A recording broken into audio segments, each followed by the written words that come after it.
Владата малку нуди. Советот на СОНК едногласно ја отфрли понудата од Министерството за образование и наука. Не прифаќаат зголемување на платите за 10% од април следната година. Министерот Адеми има рок од 15 дена да се премисли, велат од СОНК. Ако владата не ги исполни барањата на 11 следниот месец, настава нема да има.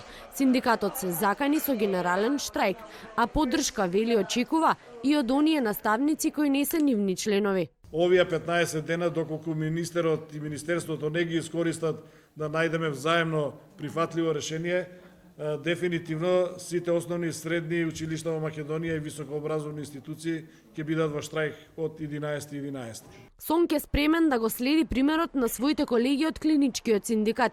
Според председателот Неделков, иако досега не разговарале со Советот на оваа тема, сепак доколку би добиле ветување црно на бело од било која политичка партија, спремни се да го дадат својот глас.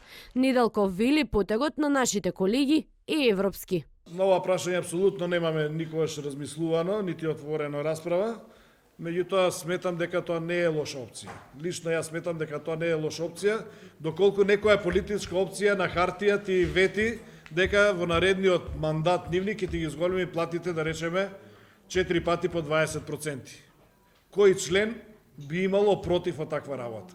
Од владата се свесни дека платите на просветните работници се ниски, но според премиерот се прават напори да се најде заедничко решение.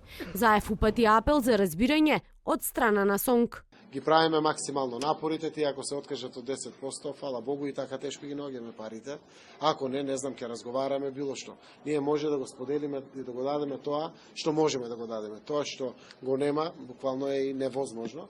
Сакам да испратам порака на разбирање, заради тоа што навистина ние сме свесни дека се ниски платите во образовниот процес, ги правиме просеците и паралелите со соседството, со целиот регион, но дефинитивно капацитетот на државата се токму тие. Освен ниските плати, просветните работници дополнително се загрижени по најавите за реорганизација на вработените поради сериозен недостаток на ученици, а дополнително во своите барања до владата и ресорното министерство сакаат и смена и дополнување на колективните договори за основно и средно образование. Досега, во изминатите 2 години, платите на просветните работници се покачени 2 пати за по 5%.